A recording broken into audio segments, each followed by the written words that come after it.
Every single person alive right now is suffering. The only question that actually matters is whether you are choosing the suffering that builds you or accepting the suffering that destroys you. That is not philosophy. That is not motivation. That is the most practical, most urgent truth you will hear today.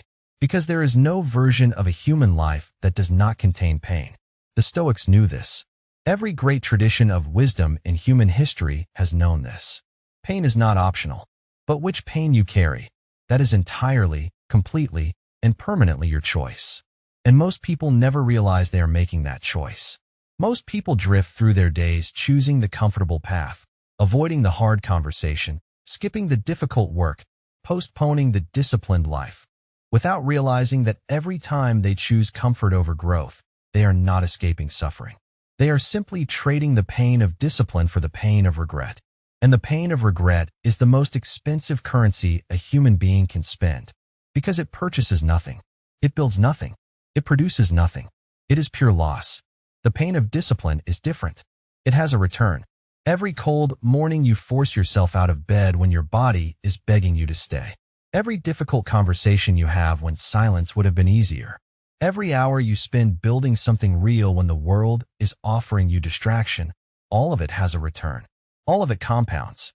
All of it becomes, over time, the life that most people only ever look at from the outside and wonder how someone managed to build it.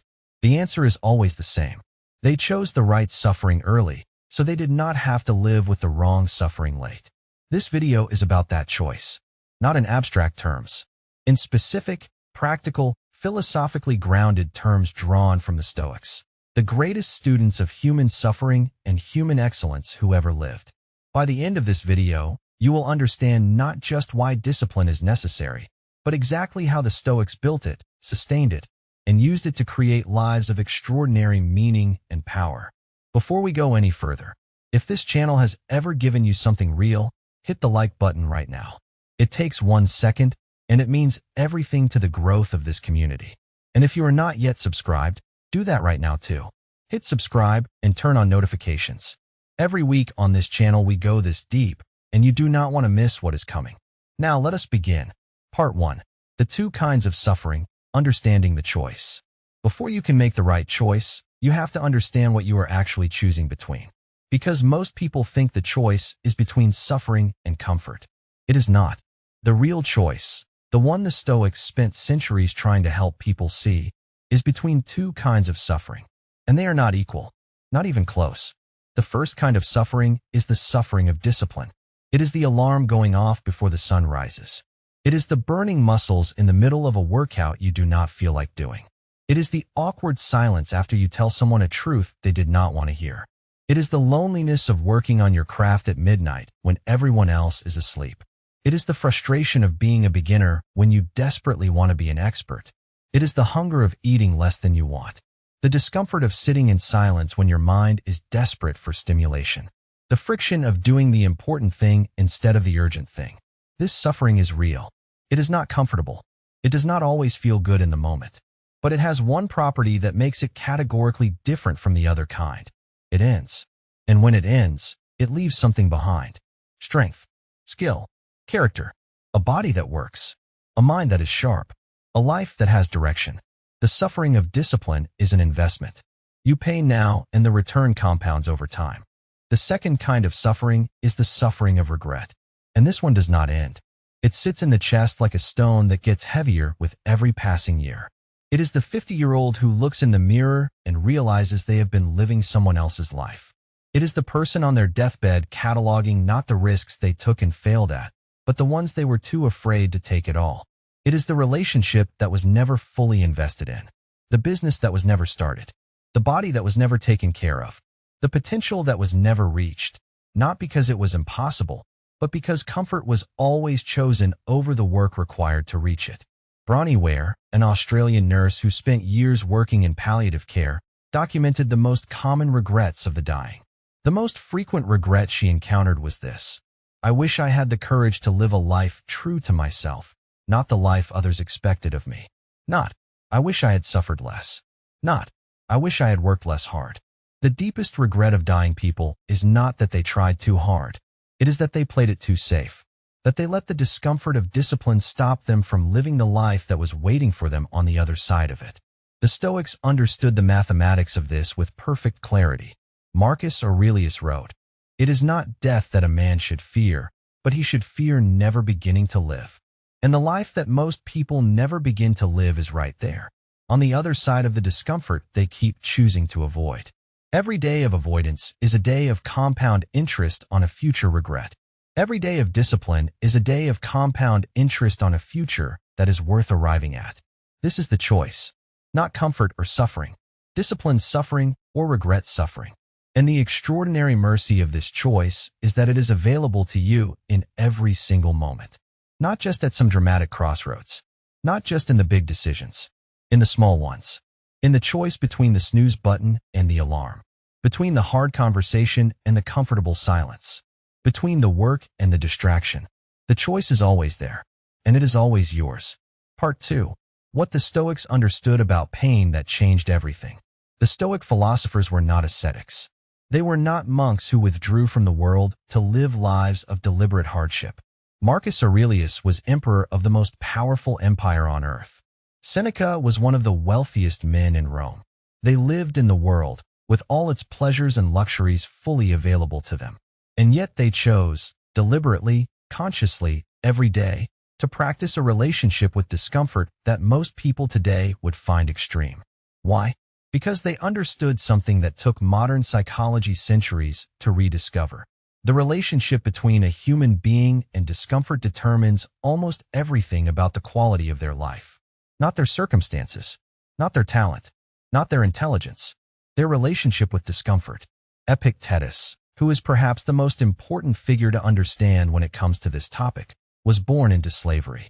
He did not choose his circumstances. He had no power over the external conditions of his early life. And yet he became one of the greatest philosophers in human history, and his teachings have outlasted empires. How? Not because his circumstances improved, but because he developed a relationship with suffering that transformed it from something that happened to him into something he used. He taught his students what he called the dichotomy of control. There are things within our control, our judgments, our desires, our responses, our choices. And there are things outside our control, our bodies, our reputations, our property, other people's opinions and actions. And the fundamental error of most human suffering, Epictetus said, is spending the enormous energy of a life trying to control what cannot be controlled, while neglecting to develop mastery over the only thing that can be, the interior life. This is not resignation. This is not passivity. This is a precise, strategic reallocation of human energy. Instead of suffering uselessly over things outside your control, the weather, the economy, what other people think of you, whether the opportunity you wanted appears, you direct that energy entirely toward the thing that actually determines the quality of your experience, how you respond, what you choose, who you become through the choices you make. Seneca made this practical with one of the most powerful letters he ever wrote. He described setting aside specific days each month to practice living as if he had nothing, eating simply, dressing plainly, sleeping without luxury.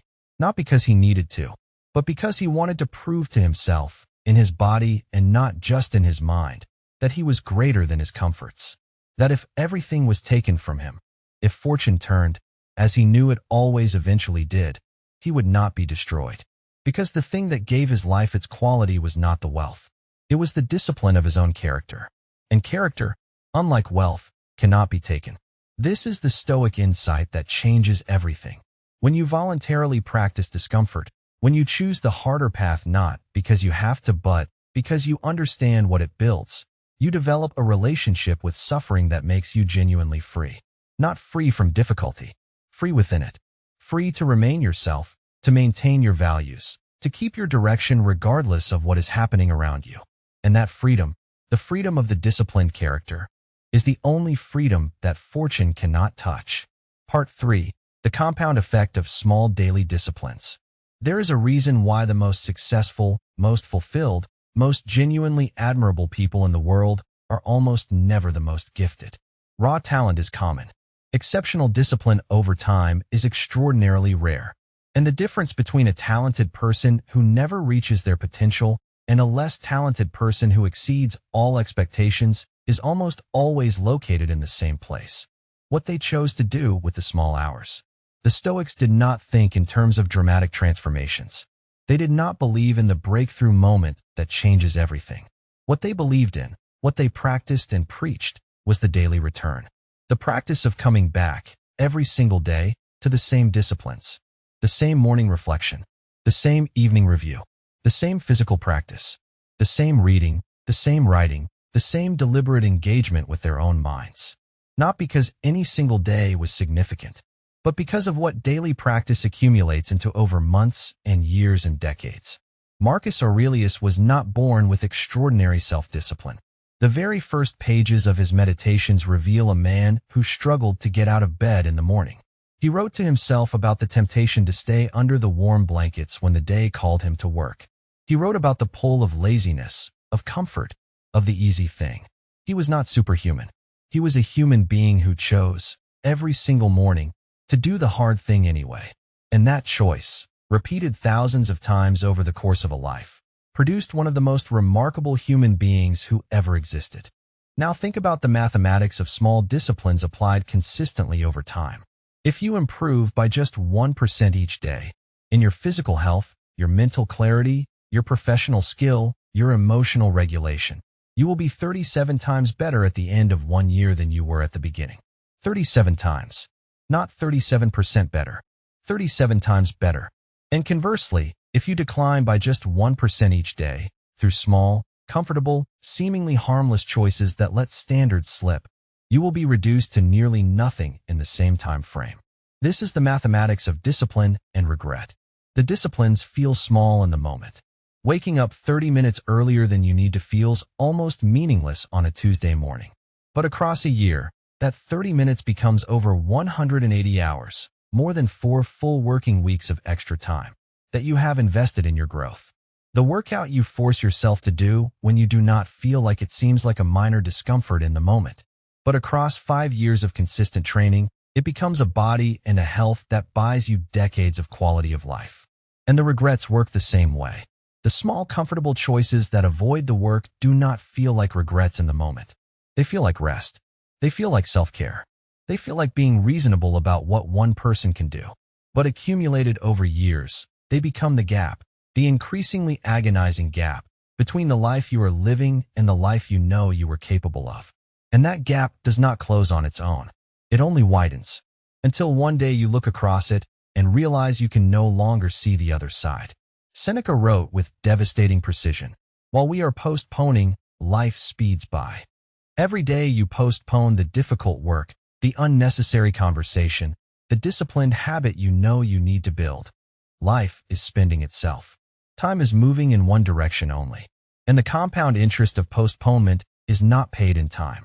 It is paid in the years of your life that are spent not becoming who you were capable of becoming. The small daily disciplines are not small. They are the architecture of your future. Every one you practice is a brick. Every one you skip is a brick you will not have when you need the wall. Part 4. The regret you are building right now. This is the part of the video that most people will feel in their chest. Because what I am about to describe is not theoretical.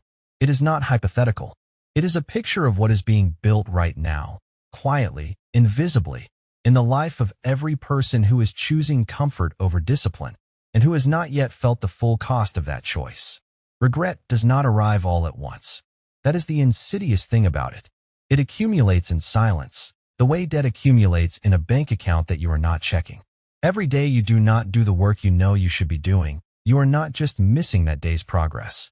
You are making a deposit into a future account of regret. And that account earns interest, quietly, consistently, invisibly, until the day it becomes impossible to ignore. Think about the people you know, or the version of yourself you sometimes glimpse in the mirror late at night, who are living with accumulated regret. They did not choose regret deliberately. Nobody does. They chose comfort.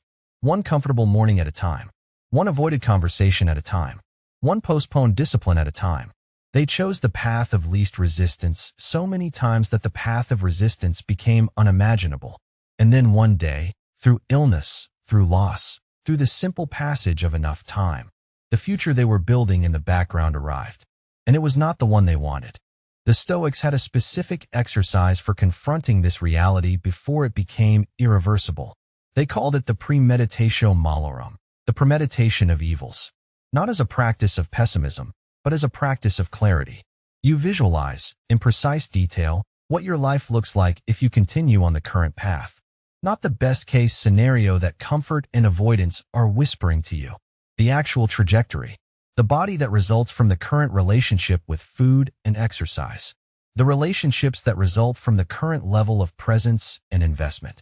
The career that results from the current standard of work. The person that results from the current quality of daily choices. This exercise is uncomfortable. It is supposed to be. Because the discomfort of imagining the regret is a small fraction of the discomfort of actually living it.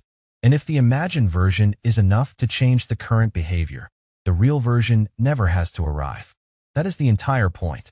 The Stoics used the imagination of future pain to generate the motivation to endure present discipline. Not because they were morbid, but because they were practical. Because they understood that human beings, left to their natural inclinations, systematically underestimate future pain and overvalue present comfort. And this bias, this fundamental feature of how the human mind processes time, is responsible for more wasted human potential than any other single factor in history. Here is the regret that most people are building right now, and most of them know it. They are building the regret of a body they did not take care of when they had the chance. The regret of relationships they did not invest in fully before time ran out. The regret of work they were afraid to do because failure felt more threatening than the security of never really trying. The regret of a self that was never fully developed, never fully stretched, never fully challenged, never fully brought to the edge of its own capacity. And the extraordinary thing, the thing that should fill you with both urgency and hope, is that most of this regret is still preventable. If you are watching this video, you still have time. The compound interest of discipline has not finished compounding. The choices are still available. The disciplines are still within reach. The life on the other side of the discomfort you are avoiding is still possible. But time is moving. It always is. And the window is not infinitely open, which means the time to begin is not someday. It is not when conditions are better. It is today, with the specific, concrete, unglamorous discipline that this moment makes possible. Part 5. The Stoic Practice of Voluntary Suffering. Why the greatest people chose the harder path. If the argument so far has been that disciplined suffering is preferable to regret suffering, then the next question is obvious. How do you actually build the discipline? How do you develop a relationship with discomfort that allows you to consistently choose the harder path when every biological instinct is pulling you toward the easier one? The Stoics had a precise answer, and it is one of the most practically powerful ideas in the entire tradition. They called it ascesis, the practice of voluntary hardship. Not the endurance of hardship when it is imposed on you. The deliberate seeking of it. The choosing of difficulty for the explicit purpose of strengthening your relationship with discomfort so that when real difficulty arrives uninvited, you are ready for it. Seneca described this practice in specific terms. He recommended that every person, regularly, practice living as if they had much less than they do. Eat plainly for a day, a week. Sleep simply. Walk instead of ride. Wear basic clothing. Fast until noon. Sit in silence without entertainment. Not because these things are virtuous in themselves, but because they prove something to the deepest part of you. The part that is always quietly calculating what you can and cannot survive. Every time you voluntarily choose the harder option and survive it, that part of you updates its assessment of what you are capable of enduring. And an updated assessment of your own capacity is one of the most valuable things a human being can possess. The modern world has made this practice almost radical, which tells you everything about why modern lives are so frequently characterized by softness, anxiety, and the quiet panic of people who have never tested themselves. We have engineered discomfort out of almost every dimension of daily life. Temperature is controlled. Hunger is immediately available to be solved. Entertainment is permanently accessible at the exact moment boredom begins to stir. Every friction, every inconvenience, every moment of having to wait or endure or go without has been smoothed away by technology and convenience. And the result is a generation of human beings who are, in the Stoic sense, profoundly weak. not because they are incapable of strength, but because they have never been required to develop it. And here is what this softness costs. When real difficulty arrives, and it always does, the person who has never practiced voluntary discomfort has no reference point. They have no evidence that they can endure. They have no memory of having survived something hard and come out the other side intact. So difficulty feels catastrophic, even when it is objectively manageable. Anxiety feels overwhelming, even when the actual threat is minimal. Setbacks feel permanent, even when they are temporary, because the nervous system that has never been trained in discomfort has no basis for believing in its own resilience. The person who has practiced voluntary hardship has a completely different experience of the same difficulty. They have evidence. They have memory. They have the accumulated proof of having chosen hard things and survived them, of having pushed through the burning muscles and come out stronger, of having endured the uncomfortable silence and come out with clarity, of having skipped the easy pleasure and come out with discipline. And that accumulated evidence creates something that cannot be bought, cannot be given, and cannot be taken: genuine confidence. Not the performed confidence of someone who has never been tested. The quiet, grounded confidence of someone who knows exactly what they are made of because they have tested themselves and the results came back positive. Marcus Aurelius, with the entire Roman Empire available to him, deliberately practiced simplicity. He slept on simple bedding. He ate basic food. He chose the harder route when an easier one was available. Not because he was performing asceticism for an audience, because he understood that the emperor who requires luxury to function is a slave to luxury, and a slave to anything, even comfort, is not truly free. Begin your practice of voluntary hardship today. Not dramatically, not all at once. Start with one thing, one chosen discomfort each day that the softer version of you would have avoided. A cold shower instead of a warm one. A skipped meal instead of an immediate snack. A walk instead of a ride. A difficult conversation instead of a comfortable silence. One thing, each day, that proves to the deepest part of you that you are capable of choosing hard over easy. Because that proof, accumulated day by day, becomes the foundation of a discipline that nothing can shake. Part 6. The anatomy of regret, what it actually costs. We have talked about regret in terms of what it prevents. The life not built, the potential not reached, the disciplines not practiced. But I want to spend some time on what regret actually costs in terms of lived daily experience. Because regret is not just a future event you arrive at and then move past. It is a way of living. And for many people, it is the dominant texture of their inner life, even while they are still young enough to change course. Regret is not passive. It is not a quiet sadness that sits in a corner and minds its own business. It is an active, corrosive force that eats into every area of life it touches. It affects the quality of your presence in the moments that matter. When you are at the table with your family, but you are mentally calculating everything you should have done differently, you are not really there. When you are trying to do the work, but a part of your mind is constantly rehearsing the work you did not do earlier, you cannot focus at full capacity. Regret steals the present while reminding you of a past you cannot change. It is perhaps the most complete waste of human consciousness imaginable. It also affects the body. Research on the physiological effects of regret and of the more general state of chronic psychological stress that accompanies it consistently shows elevated cortisol levels, disrupted sleep, compromised immune function, and increased risk of cardiovascular disease. This is not metaphorical. Carrying regret in the body has measurable, documentable physical costs. The body that is chronically tense with unexpressed potential and unmade choices pays a real price in tissue and years of life. But perhaps the most devastating cost of regret is what it does to self-respect. Because at the foundation of genuine self-respect is not the achievement of great things. It is the knowledge that you are giving yourself fully to the things that matter to you. That you are not withholding yourself from your own life out of fear or comfort. That you are in honest, courageous engagement with the work of becoming who you are capable of being. And every time you choose the comfortable path, every time you know what the right, hard, disciplined choice is and choose something easier instead, you make a small withdrawal from your self-respect. Too many of these withdrawals, over too long a period, and you find yourself in a kind of inner poverty that no external achievement can fill. The Stoics understood this with complete precision.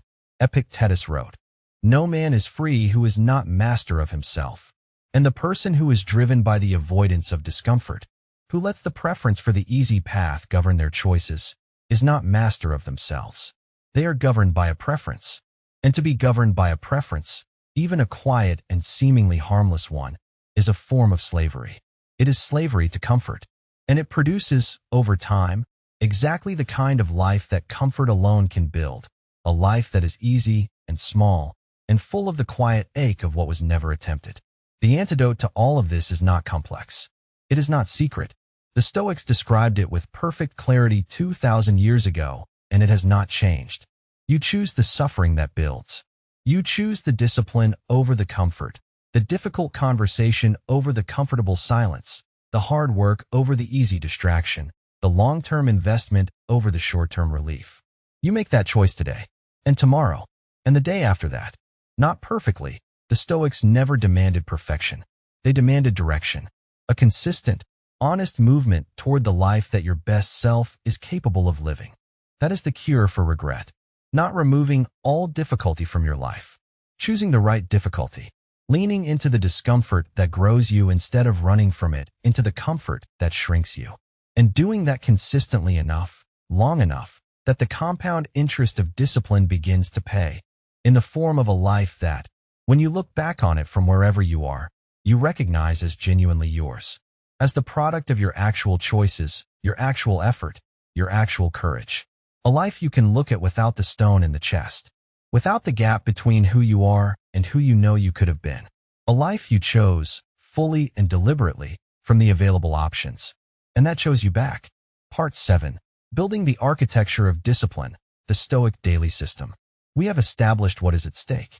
We have understood the two kinds of suffering and why the choice between them is not actually a choice between comfort and pain, but between the pain that builds and the pain that destroys. Now we build. Because understanding the philosophy is necessary but not sufficient.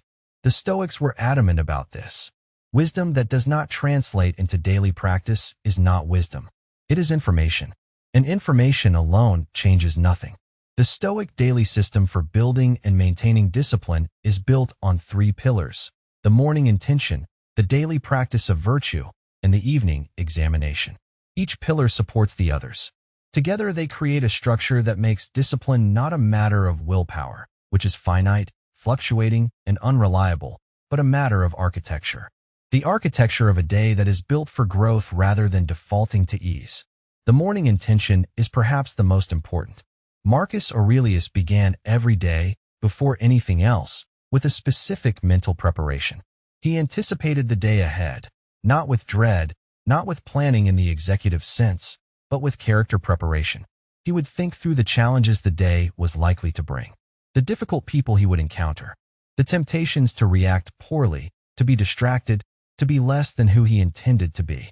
And he would prepare his response in advance, not script every interaction, but establish, in the quiet of the morning, who he intended to be that day, what values he was going to act from, what kind of person was going to show up in the meetings, the decisions, the difficult moments.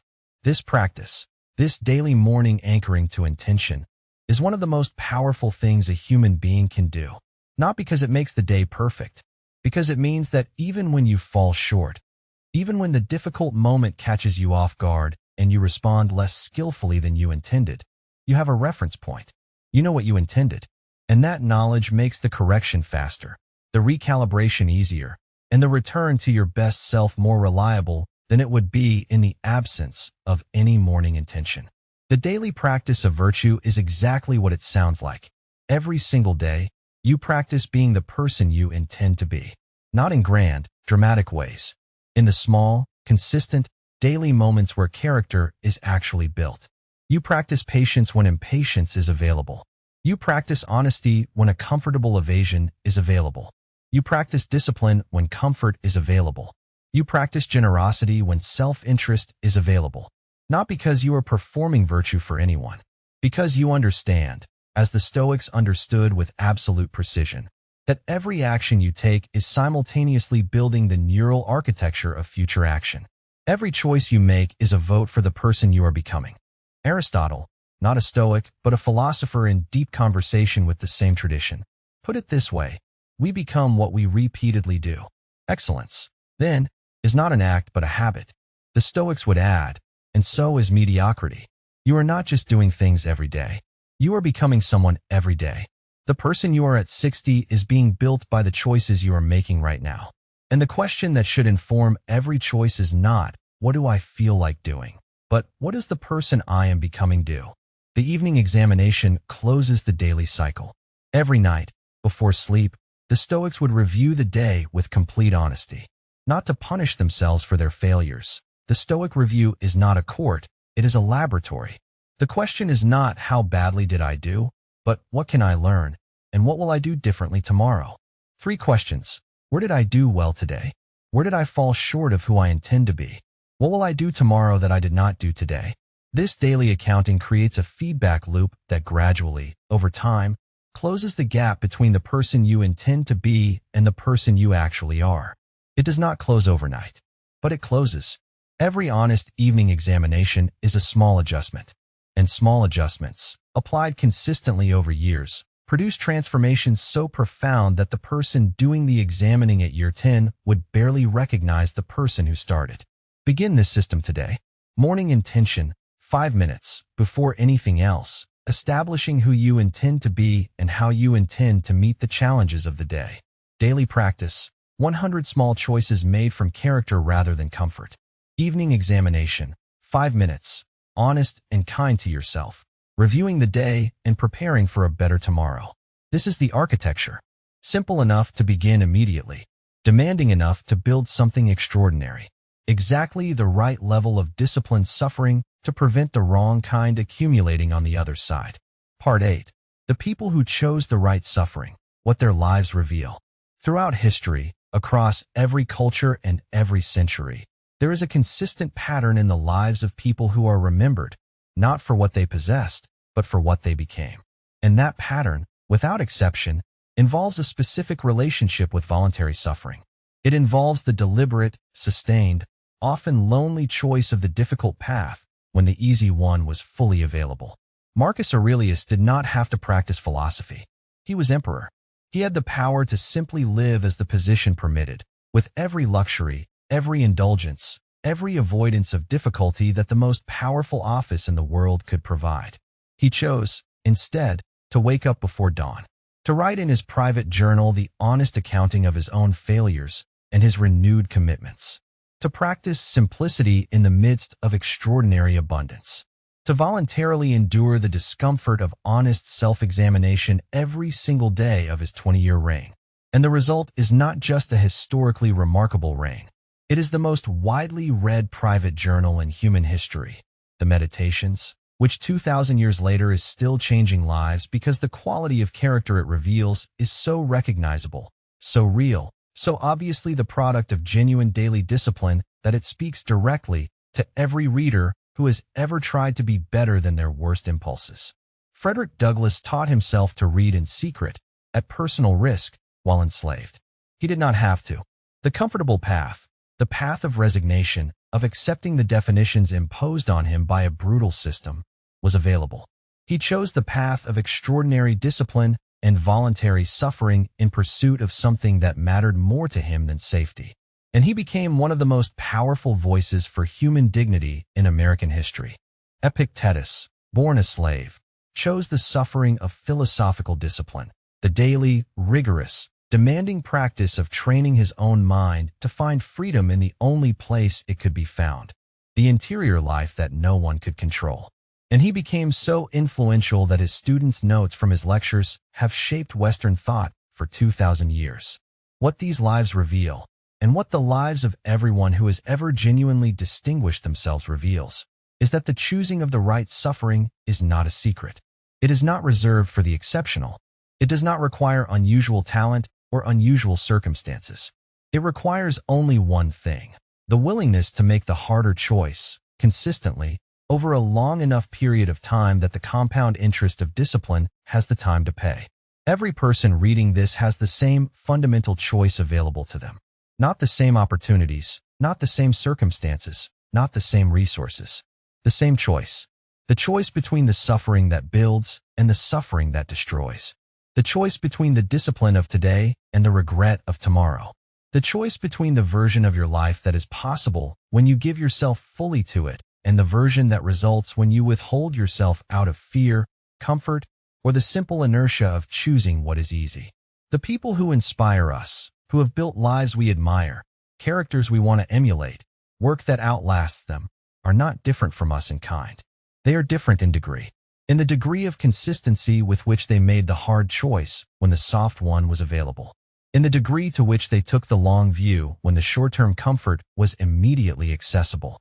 In the degree to which they believed, or perhaps simply acted as if they believed, that what they were building with their daily disciplines was worth more than any comfort they were sacrificing. That belief, acted on consistently, becomes self-fulfilling. Because discipline, practiced over time, does produce the results that justify it. The body becomes stronger. The mind becomes sharper. The character becomes more reliable. The work gets better. The relationships deepen. The life gains a quality that comfort alone can never produce. The quality of something genuinely earned, genuinely built, genuinely yours. Part 9. Why most people never make the choice, and how to override it. If the choice between discipline suffering and regret suffering is so clear, if the mathematics of discipline and regret are so obvious, then why do most people consistently choose the wrong one? Why, knowing everything we know, do we reach for the comfortable option when the disciplined one is right there, available, and clearly better for us in every way that matters? The answer is not laziness. Not fundamentally. The answer is a set of deep, largely unconscious cognitive biases that the human brain is running constantly. Biases that systematically overvalue present comfort and undervalue future consequence, that make the disciplined choice feel more costly than it is, and the comfortable choice feel less costly than it is. And until you understand these biases explicitly, they will run you. The first and most powerful is present bias, the tendency to give far greater weight to present rewards and present costs than to future ones. When your alarm goes off at 5 in the morning, the cost of getting up feels enormous and immediate. The benefit of the hour of work you would do is abstract and distant. Your brain is not lying to you.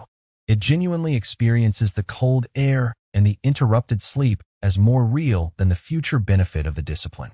This is not a character flaw. It is a feature of how human brains process time, evolved in an environment where future was genuinely uncertain and present was genuinely important. But we no longer live in that environment. We live in an environment where the ability to delay gratification, to endure present discomfort in service of future reward, is one of the most important predictors of life outcomes that psychology has ever identified. The famous Stanford marshmallow studies and the decades of follow-up research consistently show that children who can delay gratification go on to have better academic outcomes, better health, better relationships, and higher incomes than those who cannot. Present bias is the obstacle. The discipline of overriding it is the skill.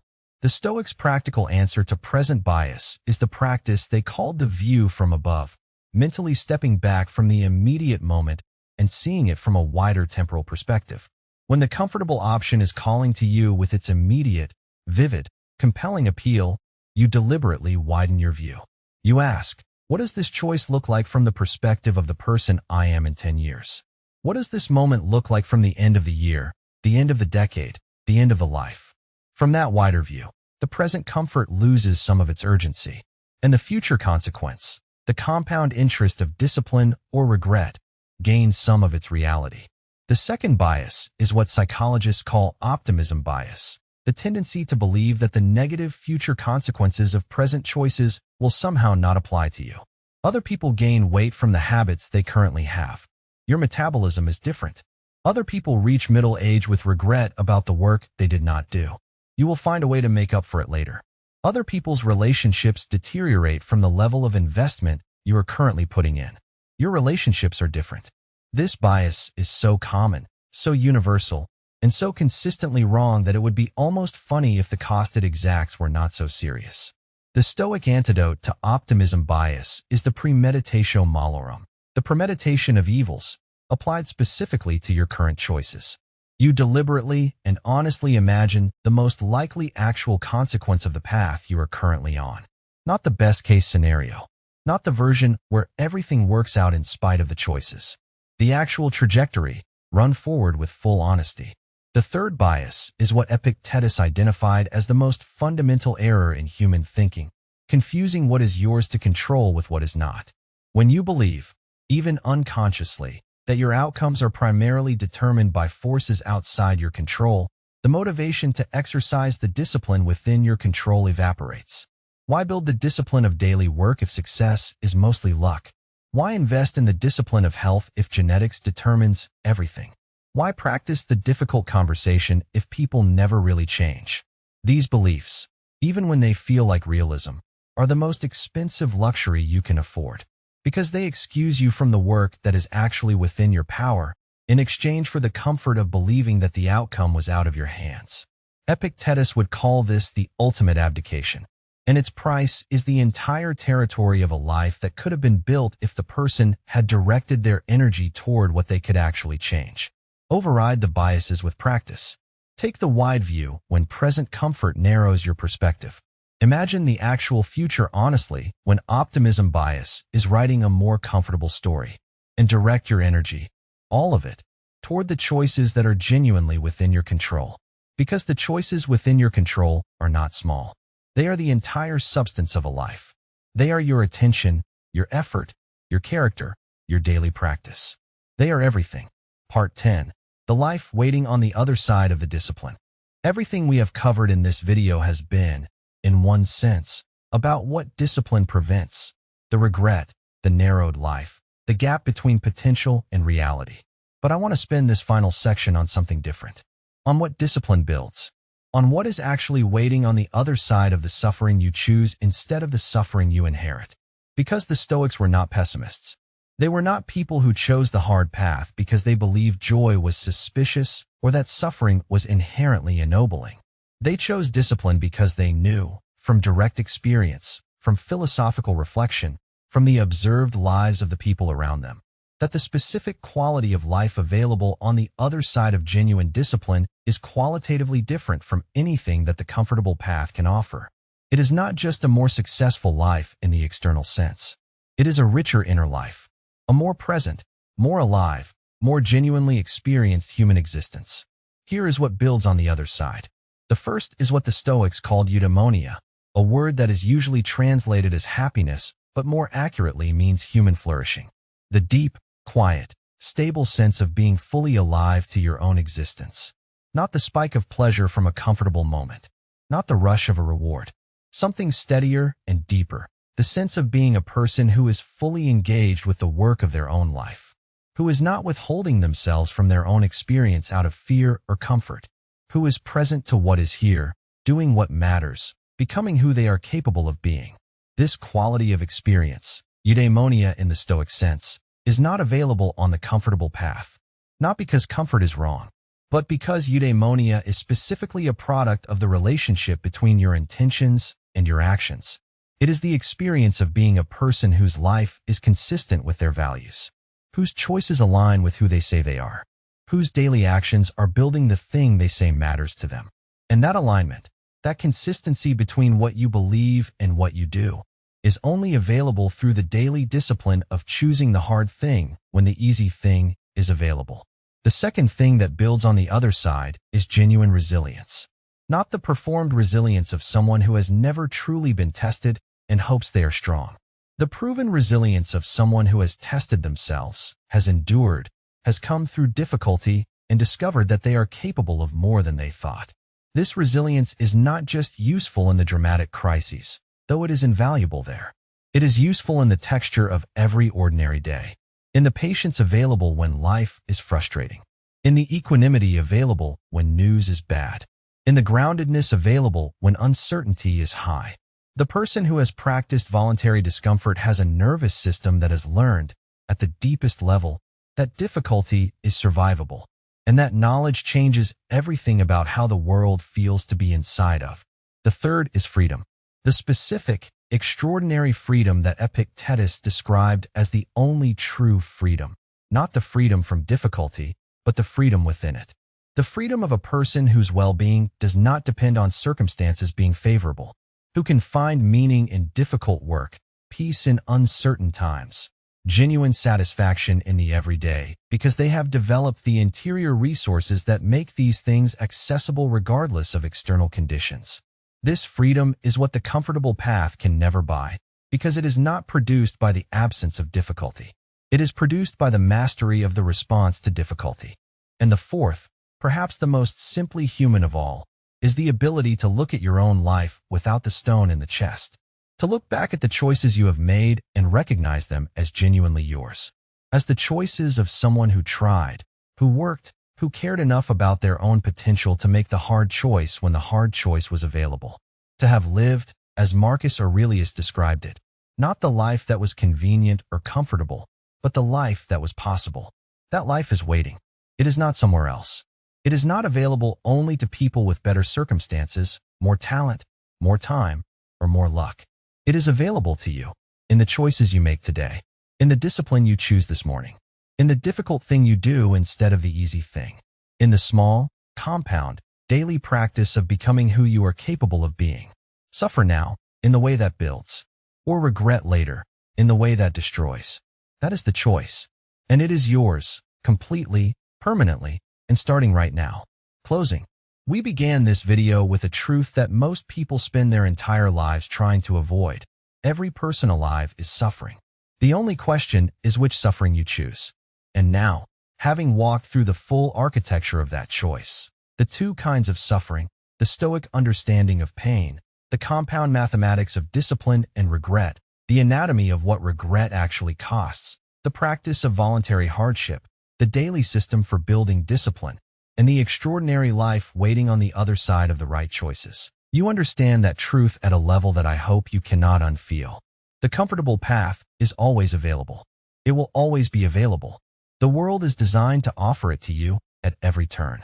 And there is nothing wrong with rest, with pleasure, with ease chosen consciously and in proportion. The Stoics were not against enjoyment. They were against being governed by the avoidance of discomfort, against letting the preference for ease make the decisions that should be made by your values, your character, and your long-term vision of the person you are becoming. Marcus Aurelius put it as simply as it has ever been put. Waste no more time arguing about what a good man should be. Be one. Not someday. Not when conditions improve. Not after one more comfortable morning, one more avoided conversation, one more postponed discipline. Now, with this day, with this choice, with this specific, available, unglamorous opportunity to do the hard thing instead of the easy one. The life you want is built one choice at a time, and the choice is always the same. Suffer now in the way that builds, or suffer later in the way that destroys. Choose now, choose correctly, and choose again tomorrow. If this video gave you something real today, if something in here landed in a way that will change how you move through your day, then I am asking you to do two things before you go anywhere else. Hit the like button right now. It costs you nothing, and it means everything to this channel and to the growth of this community.